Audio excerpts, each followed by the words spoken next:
Ashram of Saint Ramana at Arunachala drew crowds of devotees on September the 1st to mark the completion of 50 years since Ramana first set foot on the sacred soil of this historic mountain shrine. From far and near they flocked for darshan of the holy sage, who by the severest austerities and profound contemplation has attained spiritual wisdom and serenity unique in the country. Thousands draw comfort from his mere presence, for he neither preaches nor blames, setting at ease all who come to him by the essential goodness he radiates to all around. A good man in a troubled world. In the small town of Tiruchuli, 30 miles from Madurai in South India, Arudra Darshan, a celebration of Lord Shiva, is performed annually with great religious fervor. On December 29, 1879, devotees had taken the Shiva Nataraja image out from the famed Bhuminatha temple and were parading the deity in the streets of Tiruchuli.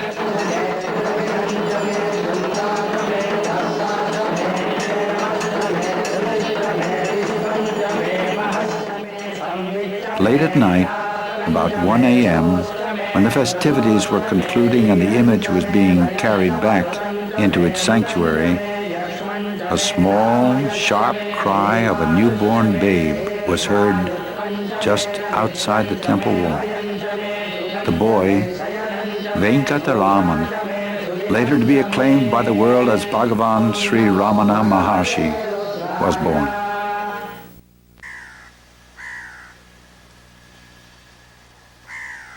Venkataraman was the second of 4 children born to Alagammal and Iyer. Iyer was a successful pleader in court and a self-made man. He was renowned throughout the area for his generosity and wisdom. The house he built stands as a testimony to this. It was built in 2 separate units, providing an equal amount of space for guests and pilgrims, as for his own family.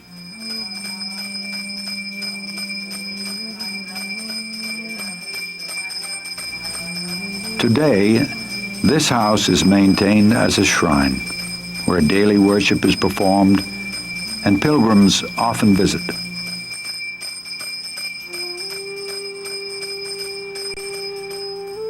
Iyer commanded respect and reverence from even robbers who would withdraw from attacking his cart when it passed at night.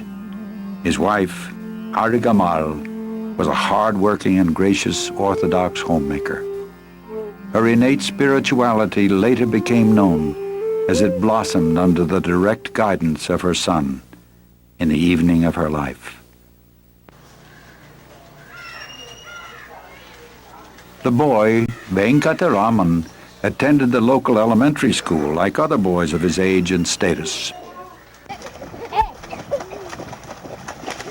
He sometimes played by the Kaundinya River on the outskirts of town. In later years, he was once heard to reminisce. We used to bathe in the Kaundinya River, pour a vessel of water on the linga in the nearby Kaliyar temple, offer food, then eat it. The children of the village adjacent to the temple used to join us there. We would play together till nightfall and then go home. Thus, 12 years of boyhood happily passed for Venkataraman.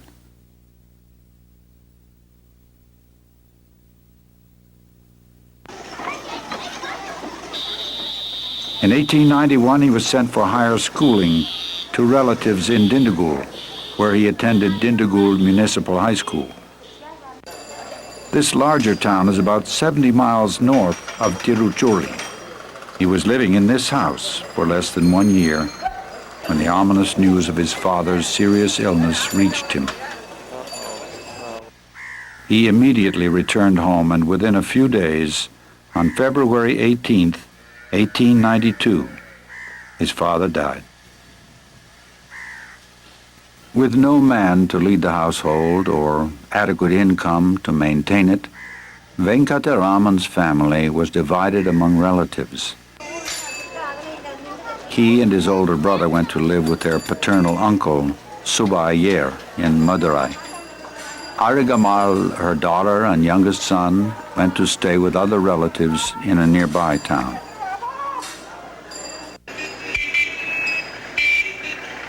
Madurai, which is known for the famous Meenakshi temple, is a large, bustling city.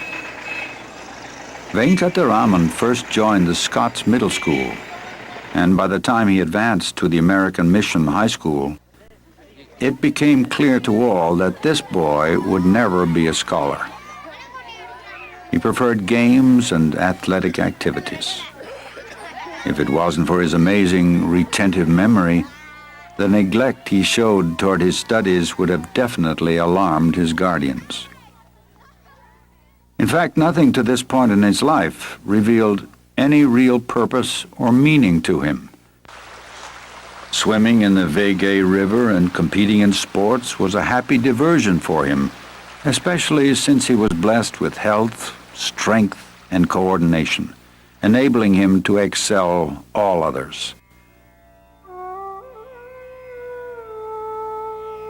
The first premonition of the boy's unusual destiny exhibited itself in November 1895, just before his 16th birthday. One day, when meeting an elderly relative and asking him where he was coming from, Venkataraman was astonished to hear him reply, "From Arunachala." He knew of Arunachala as being a very sacred place, but it never occurred to him one could actually go there. The second premonition came soon after.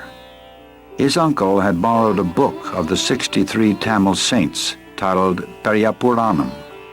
Venkataraman picked it up and, as he read it, was overwhelmed with ecstatic wonder that such faith, such love, such divine fervor was possible, that there had been such beauty in life. The tales of renunciation leading to divine union inspired him with awe and emulation. The climax came only a few months later. Venkataraman was in the upstairs room of his uncle's house when the great change in his life took place. In fact, it was quite sudden. A violent fear of death overcame him. In spite of good health and without crying out for help, he just felt, "I'm going to die." This shock drove him inward, and he was totally absorbed in the vital questions demanding to be answered. What does death mean? What is dying? It is the body that dies. He dramatized the event by imitating the state of rigor mortis, lying stiff, holding back breath and voice like one dead. His body would be carried to the burning grounds and reduced to ashes. Yet he thought, I still feel the full force of my personality and even the voice of the I within me, apart from the body. He experienced that he was the supreme spirit transcending the body. The body dies, but the spirit cannot be touched by death. He was granted the certainty that he was the death stand for a long time alone, motionless before the images of Shiva or Meenakshi or Nataraja and the 63 saints. As he stood there, waves of emotion would overwhelm him. The crisis came on August 29th, 1896, some 2 months after the awakening. Venkataraman was attempting to write out an English grammar lesson when the futility of the exercise struck him so forcibly that he pushed the papers away, sat cross-legged, and abandoned himself to meditation. His elder brother, sitting nearby and observing this, rebuked him, saying, "What use is all this to such a one?" Recently, he had often scolded him because of his indifference to responsibilities, and pointed out that if he insisted on acting like a renunciate or sadhu, what is the use of staying here and playing the role of a student? This time, Venkataraman recognized the truth of his words, and the moment the thought came as to where to go, Arunachala leaped into his consciousness. Shortly after, he rose and told his brother he had to attend a special class on electricity. Unconsciously providing the funds for the journey, his brother replied, "Then take 5 rupees from the box downstairs and pay my college fees on the way." Proceeding downstairs, his aunt served him a meal, which he ate hastily. He was given the 5 rupees, and then he quickly glanced through an outdated map to locate the nearest train station to Tiruvannamalai. He saw it was Tindavanam, although a railway line had recently been constructed to Tiruvannamalai, where the Arunachala mountain is located.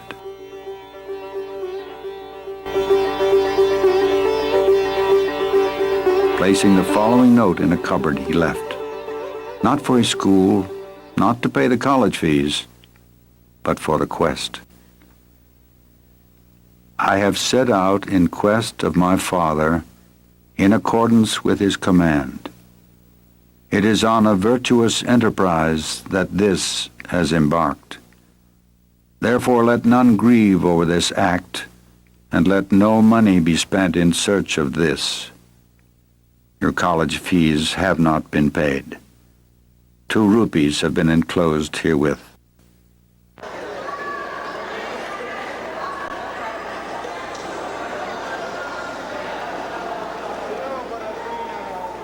Reaching the train station, looking up the table of fares, he quickly located Tindavanam.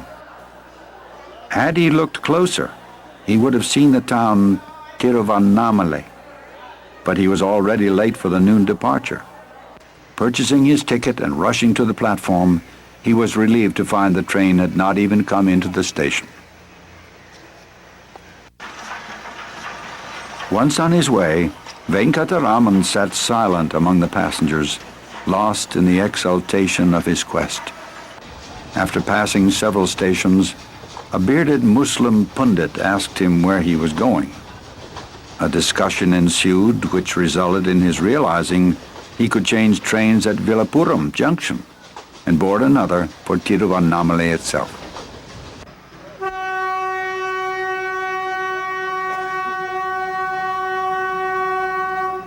Before dawn the next day, he arrived at Virupaksha Junction. When morning broke, he walked into town and looked for road signs for Tiruvannamalai, as he now thought of walking the distance. Unable to find his way and feeling tired and hungry, he sat near a restaurant waiting for it to open. After eating, he returned to the railway station and bought a ticket to Mambalapattu, which was as far as his remaining money would take him.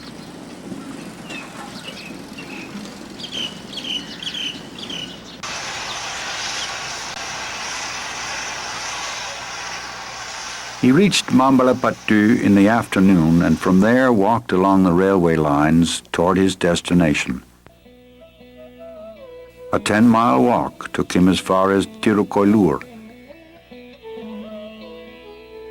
It was now evening, and before him was the ancient temple of Arayaninallur, built on a large rock. It was at this spot the glorious saint Ganapati first glimpsed the holy Arunachala hill over 1,000 years ago.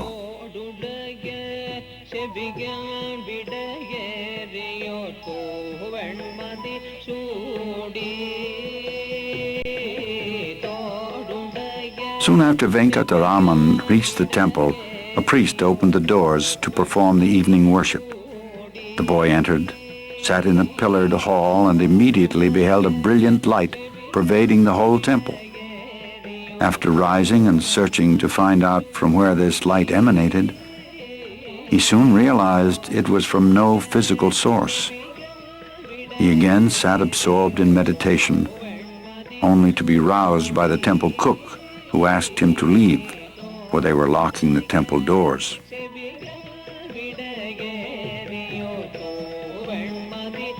Being hungry and tired, Venkataraman asked for food and permission to stay. He was refused both requests and was given the suggestion to follow them to the Kirur temple across the river, where he may be given food after the worship there. Reaching the temple, he again sat and was plunged into deep absorption.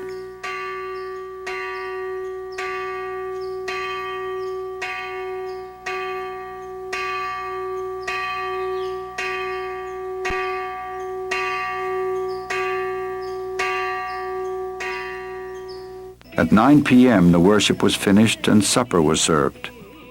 He again requested food, and this time the temple drummer, who was impressed with his appearance and devout manner, gave him his own share.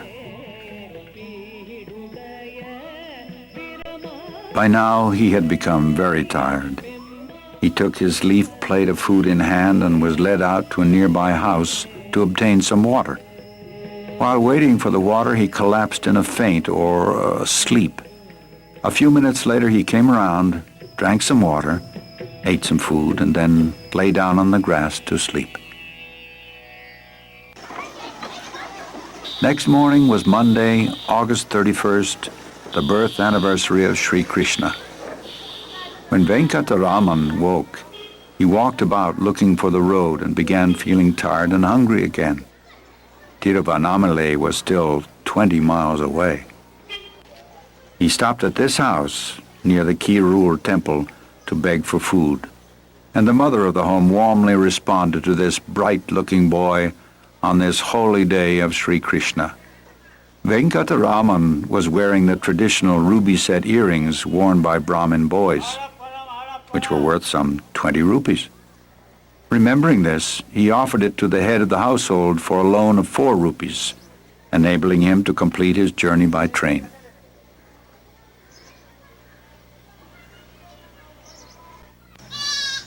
The transaction completed and addresses exchanged so he could later reclaim his property, the pilgrim departed.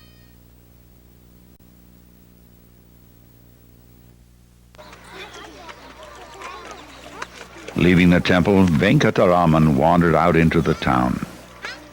He made his way to Ayankulam tank, into which he threw whatever possessions he had, including about 3.5 rupees in change. That was the last time he ever touched money. Removing his lower garment, he tore off a strip to use as a loincloth and cast the remainder into the tank.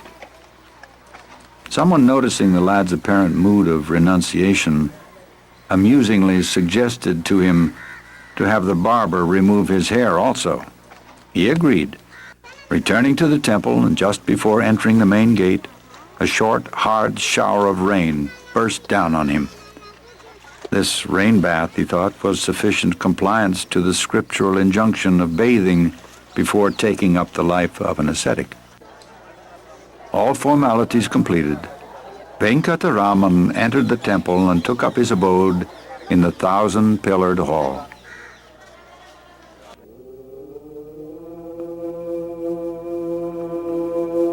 He sat, giving himself up to total absorption in the bliss of being. Day by day, day and night, he sat unmoving.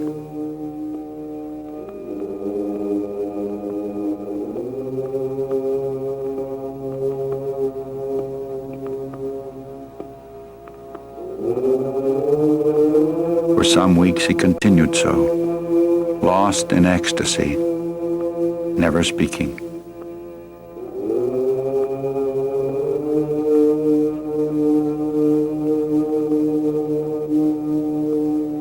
A saint known as Seshadri Swami, who had arrived in Tiruvannamalai a few years earlier, began looking after the Ramanasramam, as Venkataraman was now called. Schoolboys, seeing another boy about their own age, sitting mute, half human-like, began making mischief by throwing stones at him, among other things. Seshadri Swami's attempts to keep them off were not very successful. So Brahmana Swami sought refuge in the Patala Lingam, an underground cellar shrine in the 1,000-pillared hall.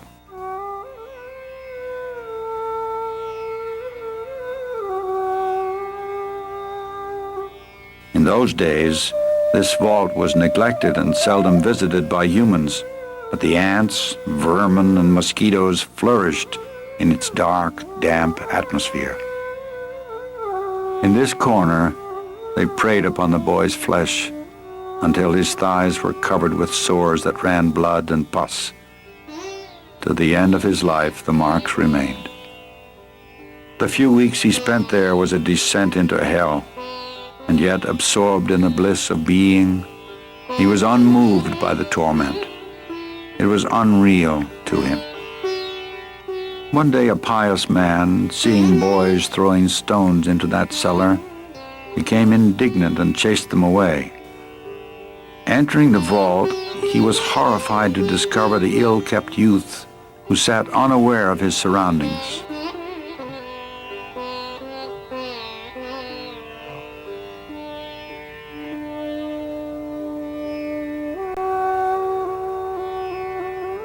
Ramanasramam was then bodily carried out and placed in the nearby Subramanya shrine. One Monaswami began looking after him. Sometimes nourishment had to be put into his mouth, as he paid no attention when it was offered him. For some weeks he did not even trouble to tie his loincloth.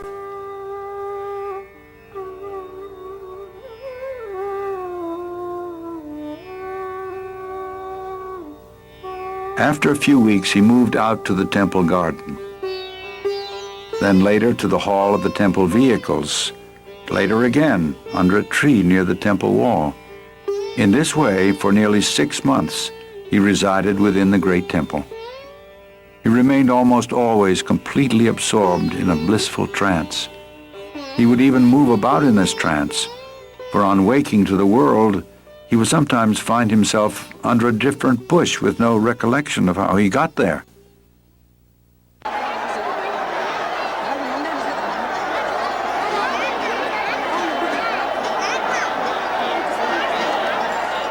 The festival of Kartikeya, falling in November or December, would lure thousands of pilgrims to Arunachala annually.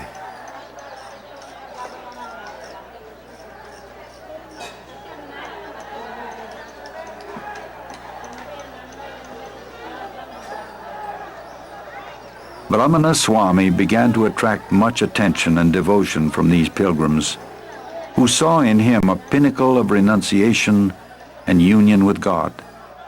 A sadhu attending to Ramanasramam tried to keep off the crowds of sightseers, meeting with only partial success. Some time passed with no relief from the onlookers, so another suggested the Swami would be less disturbed if he left the temple and moved to Gurumurtam, a shrine on the outskirts of town. By way of gesture, Ramanasramam consented.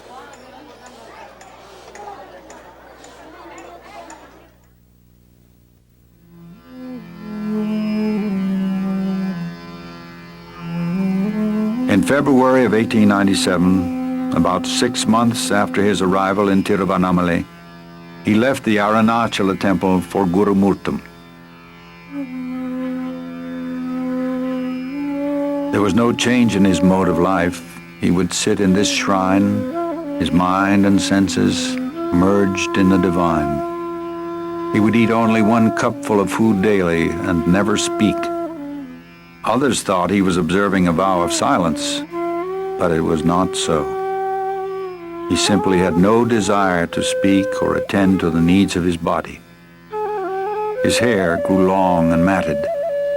His body was crusted with dirt, and because of lack of nourishment, he had difficulty raising himself when he needed to go out.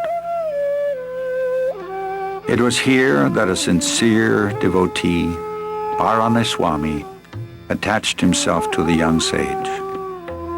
He consecrated the rest of his life to his service, remaining his attendant for 21 years.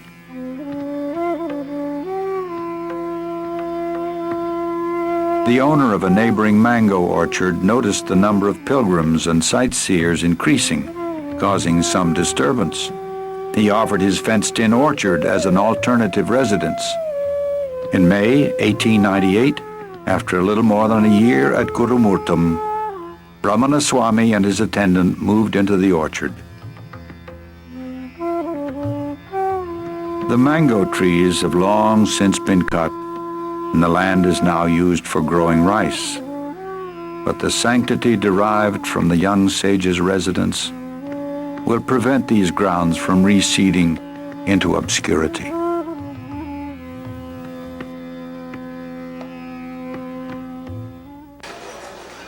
About the time Venkataraman moved to the orchard, his uncle in Madurai died. It was at his funeral that the bereaved family received news that their runaway boy was now a revered Swami in Tiruvannamalai. Alagammal anxiously sent her late husband's other brother, Ganapati Iyer, to bring the boy back. After arriving in Tiruvannamalai with a friend, Ganapati Iyer was deeply moved to see his nephew in such an exalted state, but distressed at his physical condition. He pleaded with the boy to return to his family. The Swami remained silent and indifferent, and his uncle returned home disappointed. 6 months quietly passed in the mango orchard. Then the Swami decided to live alone and beg his food in town.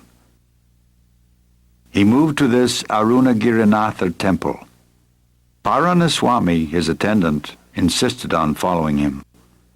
After a month here and another month in the Arunachala temple, he went up to Pavarakunru, one of the eastern spurs of the Arunachala mountain.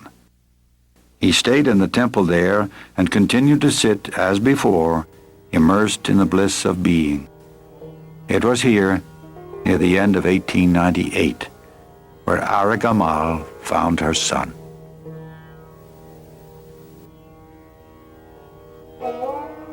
The mother walked up the stairs to her son's abode, and she immediately recognized him, despite his wasted body and matted hair. Day after day she beseeched him, entreated, begged, and even reproached him for not returning home. The boy sat unmoved. In final desperation, she burst into uncontrollable tears. The boy walked away lest his compassion should show and give her false hopes. In the end, he wrote on a piece of paper, "The ordainer controls the fate of souls in accordance with their prarabdha karma. Whatever is destined not to happen will not happen, try as you may. Whatever is destined to happen will happen. Do what you may to prevent it. This is certain. The best course, therefore, is to remain silent." The mother resigned herself to his firm resolve and left.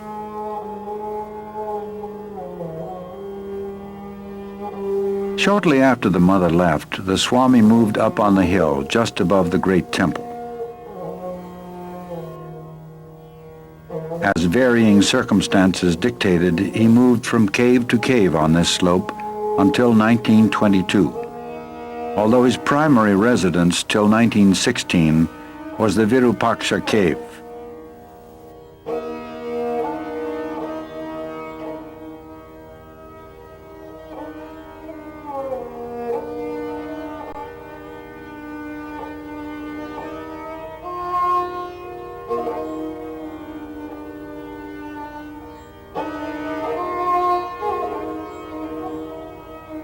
This dwelling that contains the remains of the 13th century saint Virupaksha has a small stream running next to it. Unfortunately, in the summer months, the cave becomes oppressively hot and the stream dries up. During this hot period, the Swami and his followers would move to the nearby mango tree cave, which was somewhat cooler and had adjacent to it a perennial supply of water.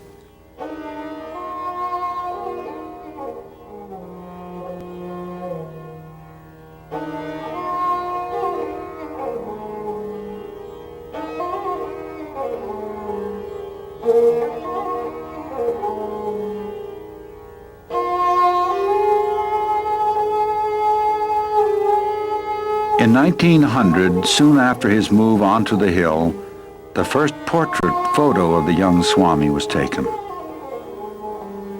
we see a beautiful youth, almost childlike in appearance, yet radiating the strength and profundity of a sage.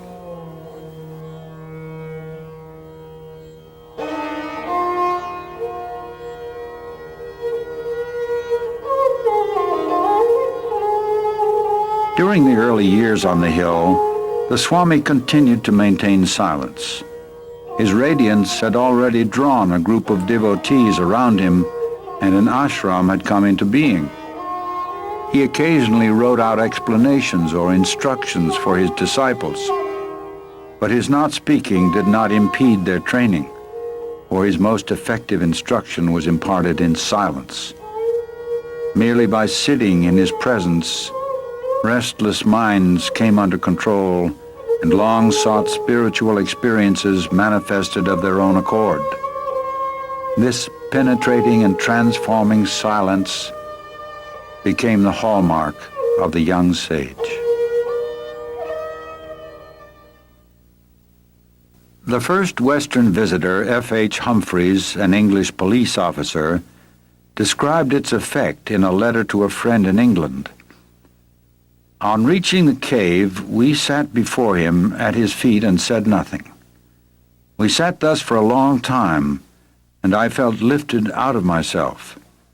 For half an hour I looked into the Maharshi's eyes, which never changed their expression of deep contemplation. I could feel only that his body was not the man. It was the instrument of God, merely a sitting, motionless corpse from which God was radiating terrifically. My own feelings were indescribable. In 1902, one Shiva Prakasam Pillai happened to come to Tiruvannamalai on government work. After hearing of the young sage, he immediately went up the hill to see him and was captivated on his very first visit. He put 14 questions, and since the Swami was still observing silence, both questions and answers were in writing. These answers were later expanded and arranged in book form as Who Am I? This small book containing his early teachings remains the essence of all instruction ever given.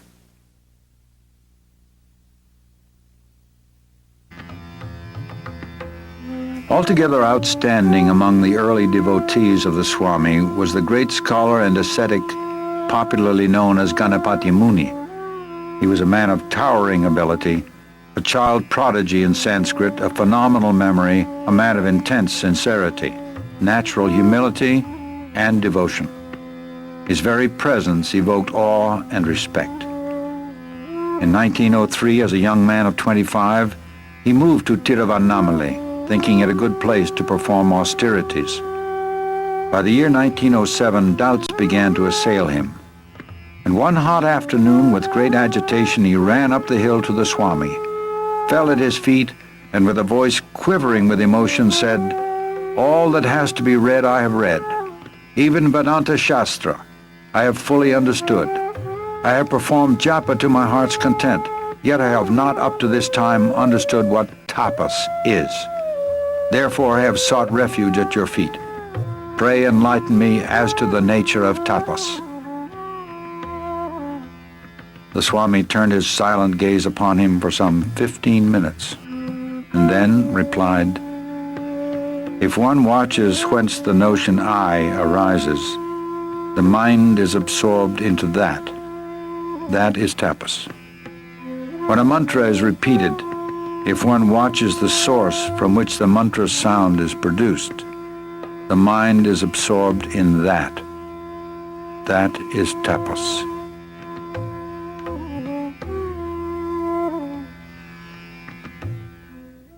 These instructions and the overwhelming grace he felt emanating from the Swami filled him with unspeakable joy. He began composing Sanskrit verses on the Swami and declared to all that henceforth the Swami is to be addressed as Bhagavan Sri Ramana Maharshi. Immediately the name Ramana came into use, so also did the title Maharshi, which means great seer. But gradually the epithet Bhagavan began to prevail among his devotees. It simply means divine.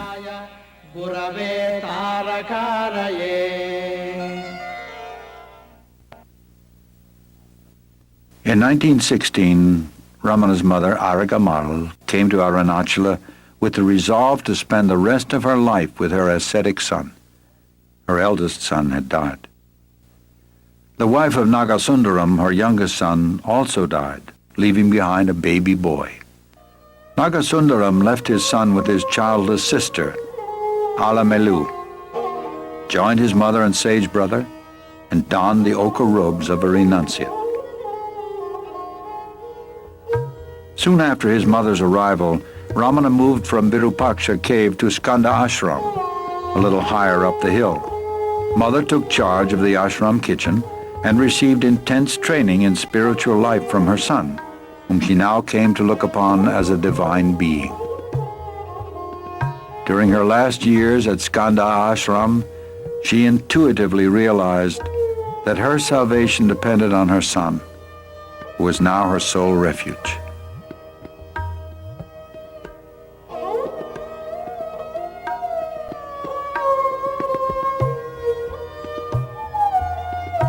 She refused to leave his company even for a day, fearing she might die away from him. She told him, "It doesn't matter if you throw my dead body in the thorny bushes, but I must die in your arms." And in his arms she was on that fateful day of May 19th, 1922. And by his special touch, she attained the final state of absorption in the heart before she breathed her last.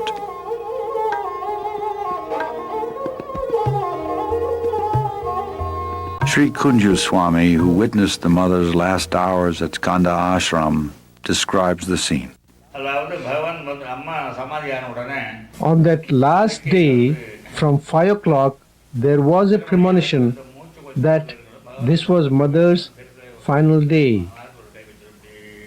Bhagavan sat by her side and put one hand on her chest and the other on her head. Bhagavan was advising everyone to go and eat, because if she died, it was considered unclean by Orthodox people to eat in a house where a death had occurred. Some of the Orthodox ones amongst us went and ate, but others who felt particularly close to Bhagavan didn't think about leaving him to go and eat. Bhagavan continued to sit by Mother's side and kept his hands on her. Different expressions of joy and sorrow were passing over her face. Bhagavan was commenting, "Is Mother in this world? No. She is in different worlds, going through various births and the consequent experiences." When her passing seemed imminent, people like Ganapati Muni, T.K. Sundaresha Iyer, and others decided to recite from the Vedas. On the other side, Sharanagati Ramaswamy and a Punjabi gentleman started reciting Ramajapa. Without any forethought, we joined in with the singing of Akshara Manamalai and Arunachala Shiva. Amidst this loud singing and reciting of various scriptures, Mother left the body. Still, Bhagavan continued to keep his hands on her heart and head. We wondered why he was still seated like that. Then he explained, "When Painiswami was breathing his last, I did the same thing. I thought the soul had subsided in the heart and removed my hands. He opened his eyes and the life force left through the eyes.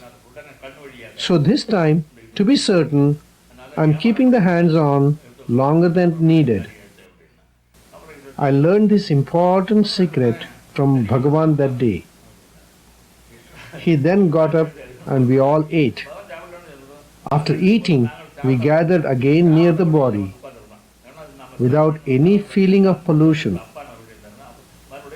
Ganapati Muni had raised the question about the possibility of a woman attaining the state of realization in Ramana Gita.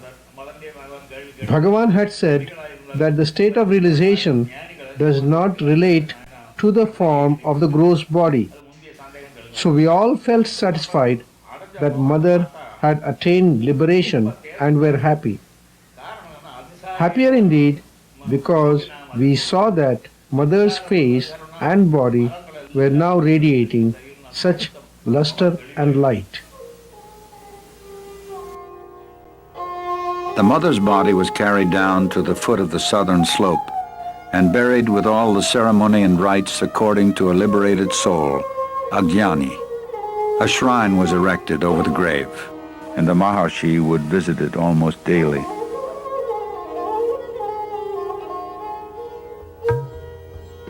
His brother took up residence there, and on one occasion a few months later, the Maharshi came down and settled there too.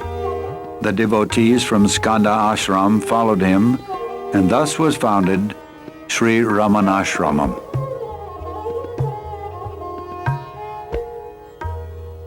At first there was only a thatched hut built over the mother's grave. But as seekers and devotees began pouring in from all over India and abroad, buildings were constructed to accommodate them. A 40 by 15-foot hall was built to house the Maharshi, and although he preferred every sort of simplicity, a couch was forced upon him.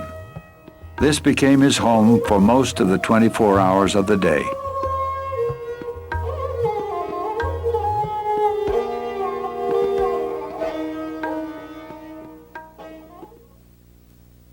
He adhered to a punctual routine, which included going out for a stroll twice a day. At these times he would walk up on the slopes of his beloved Arunachala hill, and if any attachment to anything could be said of him, it was surely an attachment to the hill. He loved it and said it was God himself, the spiritual heart or center of the earth. He seemed to never be so happy as when wandering around its slopes, and once remarked that there was not one spot on the hill where he had not set his foot. He also encouraged devotees to walk around the 8-mile circumference of the hill, as it has been well known from ancient times to be a very potent spiritual exercise. Generally, the Maharshi appeared to be indifferent, a witness to what was going on around him. Nevertheless, he was always aware of what was happening and seemed to be very particular about certain matters. First of all, he insisted that he should be accessible to devotees and visitors at all times, even on the day of his death when he had no strength to even hold his head erect. He asserted that devotees should not be prevented from seeing him. He was also very keen that visitors should be fed immediately upon their arrival, and food should be well cooked and nutritious. He participated and supervised meal preparations for many years. The Maharshi was adamant that no preferences should be given to him in way of food or conveniences. If it is good for me, it must be good for all, he would say when some special food preparation or medicine was offered him. He would then make the attendants distribute the item to everyone present before he would take it himself.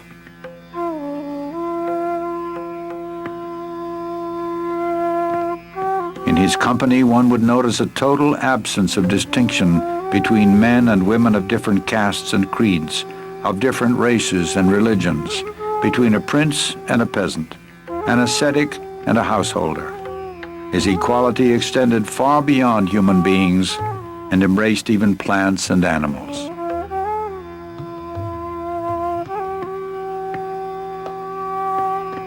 His love for and affinity with animals can be compared only to that wonderful child of Christ, St. Francis of Assisi. They all came to him: dogs, snakes, monkeys, crows, deer, peacocks, chipmunks and cows, to name a few. Their silent language was known to him, and when he spoke, they understood and obeyed. He arbitrated the monkeys' quarrels. He has been known to speak to the wild leopards and cobras, and the whole animal kingdom accepted him as their guardian and defender. All felt his grace and acted with intelligence in his presence. He considered every living creature as equal, and those who came to him deserved an equal share to the land and resources of Ramanasramam. He often mentioned that this was their territory all along, and we humans have just come and occupied it. If they could speak, they would claim their rights as well. Besides this, he maintained that every creature, from man down to the smallest insect, was an equal manifestation of the Supreme Self, the imperishable One. And even an animal can progress spiritually and on rare occasions attain liberation. This was demonstrated in the life of the cow Lakshmi. For over 20 years she lived in the ashram and exhibited a rare devotion to Bhagavan and intelligence in all matters. Bhagavan fully reciprocated her gentle devotion, and on her last day, when her end was near, he went to her. "Amma, Mother," he said, "you want me to be near you?" He sat down beside her and took her head in his lap. He gazed into her eyes and put his hand on her head and also over her heart. Holding his cheek against hers, he caressed her. Satisfied that her heart was pure and centered on God, he left her. Shortly after, she left her body quite peacefully. She was buried with full ceremony, and a stone bearing her likeness was erected over her grave. An epitaph written by Bhagavan was engraved thereon, stating that, in fact, she attained final liberation on that day.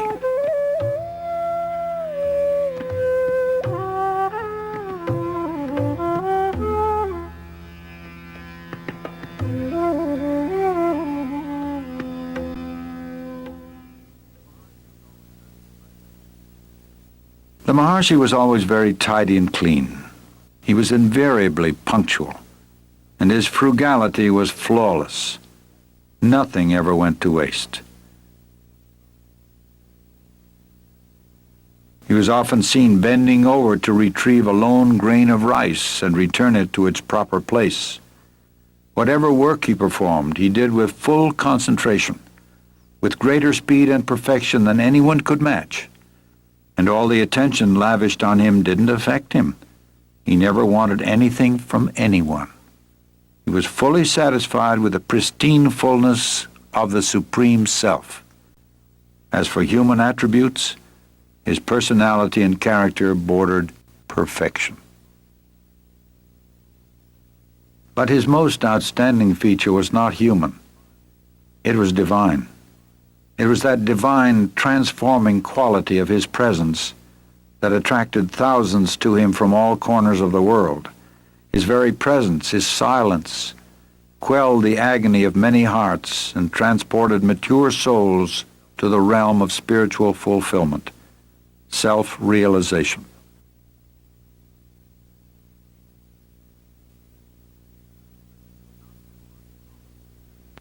Let us listen to a not-so-uncommon experience of one such seeker, Ramani Amal.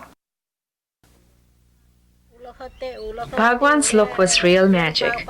You could not do anything, but just looking into his eyes transformed you into samadhi. Everyone in the hall used to feel Bhagwan was looking at them alone. This is the true experience of each one of us. In his inimitable way, he was giving the glance of grace to each and everyone seated in the hall. Bhagwan's look used to take us deep into samadhi. Just by looking into his eyes, you came to know what meditation is. This is the common experience of all devotees. You ask anyone, and you will get the same reply. Once he gave me such a look, and for a very long time I was absorbed in samadhi. Bhagwan was reading the newspaper, letters were being brought in. Normal activity was going on, but I was oblivious of the happenings outside of me. In fact, I was unaware of my body.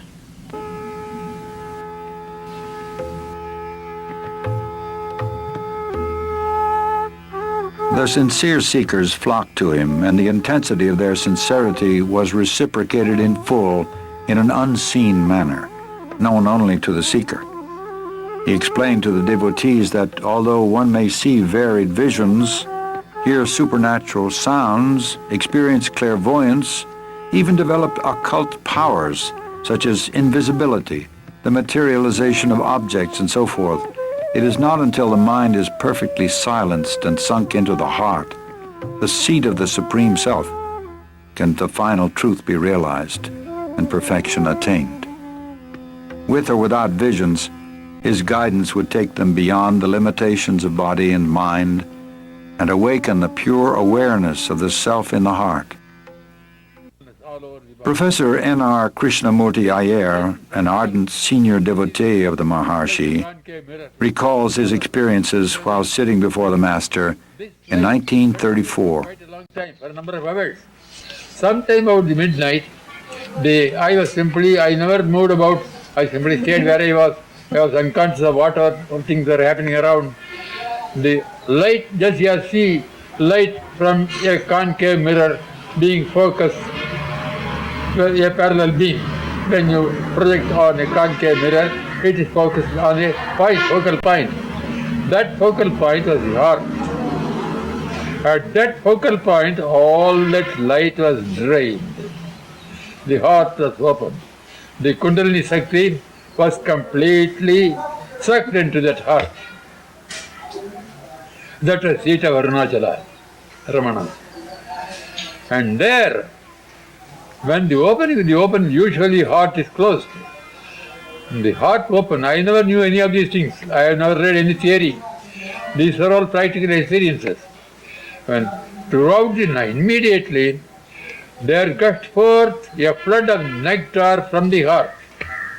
It drenched every pore of my skin. It drenched my whole physical system. It poured out, went on coming out in great floods. The whole universe was filled. The fun of it was, my awareness was not in the body. My awareness was over the whole of the space, filled by that nectar.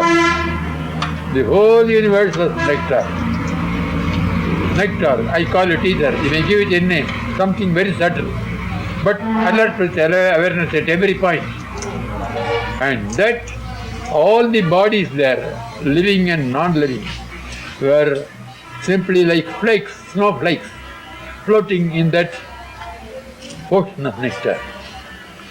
If you ask me what is my body was the whole universe of nectar.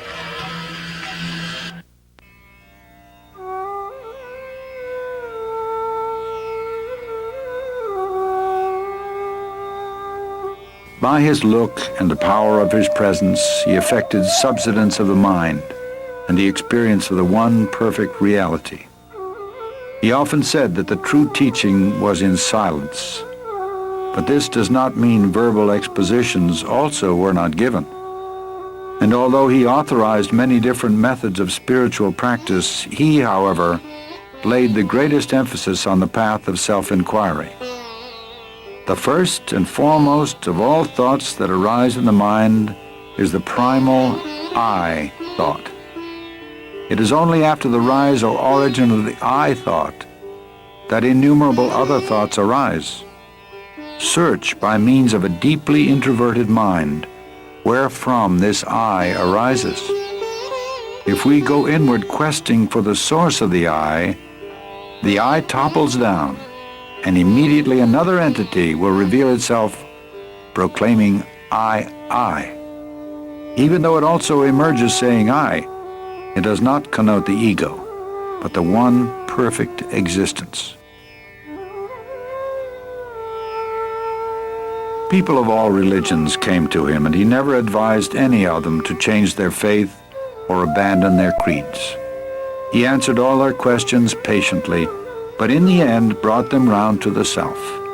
Know who you are, then all else will be known, he would say.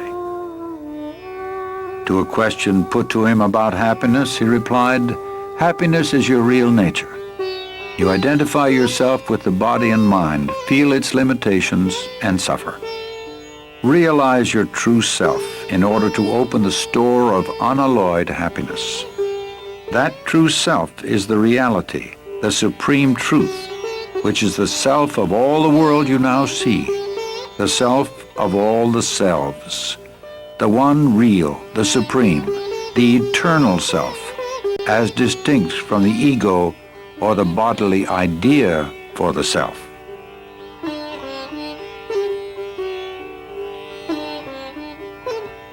He never advised anyone to renounce their families or move to the forest.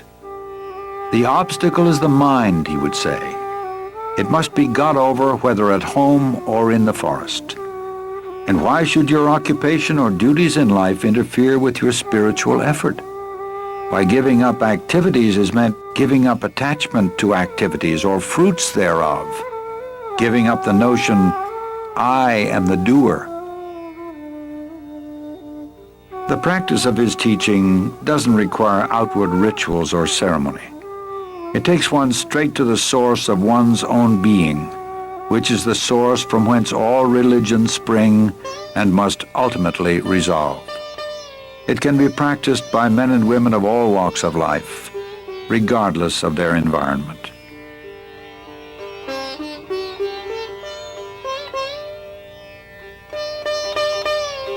The Maharshi lived what he taught. In fact, his life was the most perfect demonstration of the supreme state of self-realization. And although he was fixed in the permanent state of pure awareness, his body was subject to the laws of nature. In time, it became afflicted with rheumatism and weakened with age. Early in 1949, a small nodule appeared below the elbow of his left arm. It was surgically removed. It later reappeared and was diagnosed as a malignant tumor, which inch by inch ate up the flesh of his left arm, poisoned his blood, and finally rang down the curtain on a life of immaculate purity and grace. Throughout his final year, there appeared to be terrible suffering, but the Maharshi never complained. He seemed to be indifferent alike to the existence or non-existence of the body, being almost unaware of it. Devotees, seeing his gradual weakening and ominous symptoms, expressed their agony at his impending departure. He simply told them that they attached too much importance to the body, indicating that his influence was not limited to the diseased body they saw before him. When on April 13, 1950, a physician brought him some special medicine, he refused it, saying, "It is not necessary. Everything will come right within 2 days."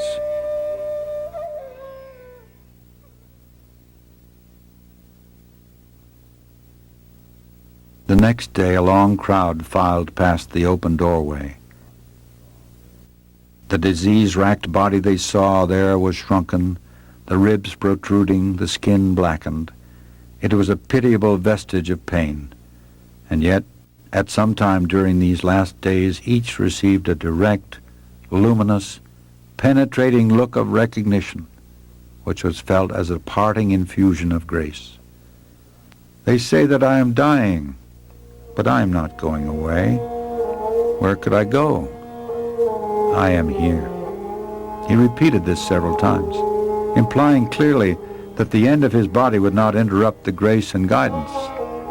And that evening, moments before the end came, unexpectedly, a group of devotees sitting outside the hall began singing Arunachala Shiva. On hearing it, Sri Bhagavan's eyes opened and shone. He gave a brief smile of indescribable tenderness. From the outer edges of his eyes, tears of bliss rolled down. One more deep breath, and no more. There was no struggle, no spasm, no other sign of death, only that the next breath did not come. At that very moment, an enormous star trailed slowly across the sky and disappeared behind the holy Arunachala hill. Many saw it, even as far away as Madras, and felt what it portended. It was exactly 8:47 p.m., April 14, 1950. Next day, a pit was dug and the body interred with divine honors. The crowd, packed tight, looked on in silent grief. A lingam of polished black stone, the symbol of Shiva, was consecrated over his tomb. Crowd dispersed.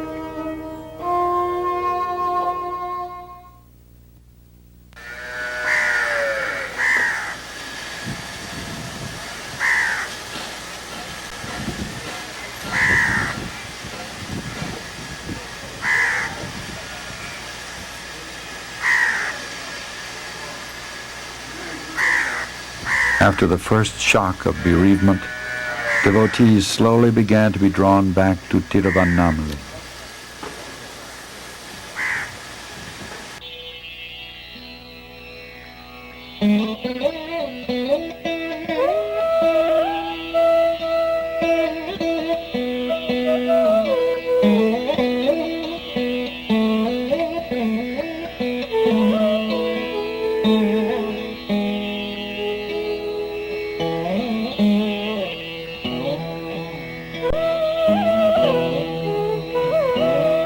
They say that I am dying, but I am not going away. Where could I go?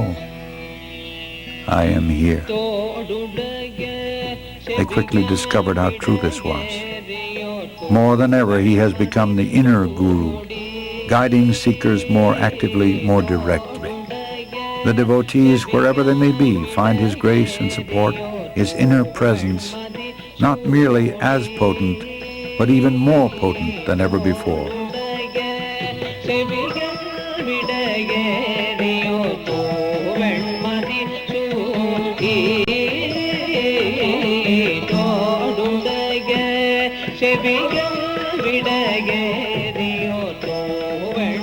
And since the disappearance of his bodily form, his name and fame have been growing day by day.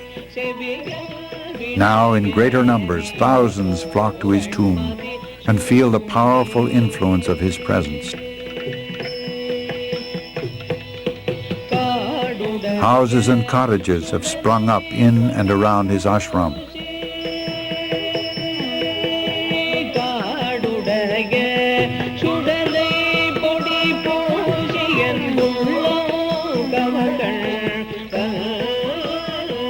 The temple built over the mother's remains has become surcharged with a palpable spiritual force. The routine adhered to while the Maharshi tenanted his body continues today, unchanged. Only the ashram's size and scope has broadened to meet the ever-increasing demand from sincere seekers the world over. He lived his life, emanated his power, enunciated his teachings only to demonstrate to mankind that life has a meaning and purpose, that there is an indestructible reality, an incomparable beauty, a life of perfect peace and bliss within the hearts of all beings. He is the embodiment of that.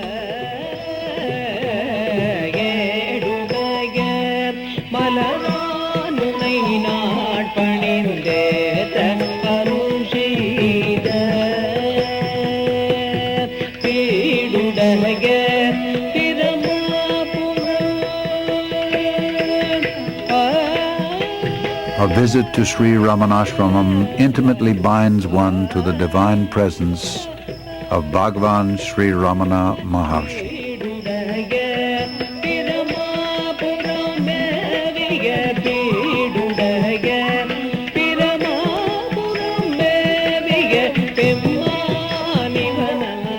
That presence is in fact all-pervasive.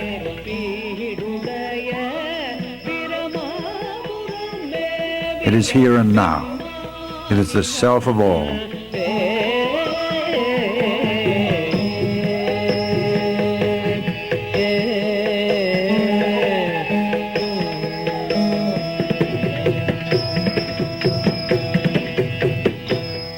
Happiness is your real nature.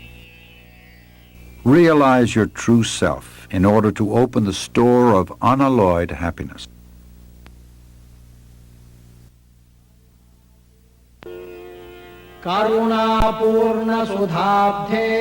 Ocean of nectar full of grace, engulfing the universe in thy splendor. O Arunachala, the Supreme itself, be thou the sun and open the lotus of my heart in bliss.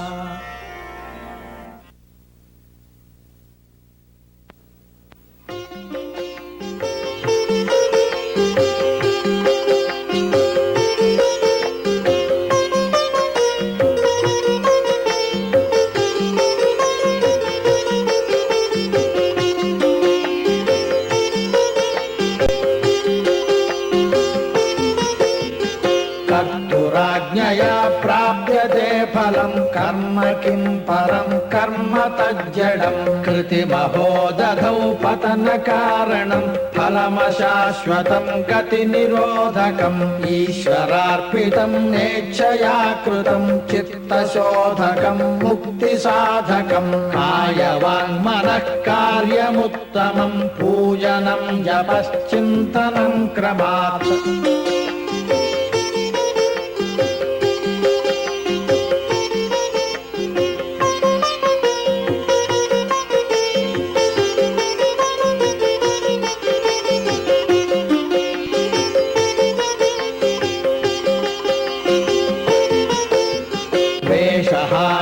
स्वात्मदर्शनम् ईशदर्शनं स्वात्मरूपतः आत्मसंस्थितिः स्वात्मदर्शनम् आत्मनिर्द्वयादात्मनिष्ठता ज्ञानवर्जिता ज्ञानहीनचित् ज्ञानमस्ति किं ज्ञातुमन्तरम् किं स्वरूपमित्यात्मदर्शने अव्यया भवा पूर्णचित्सुखम्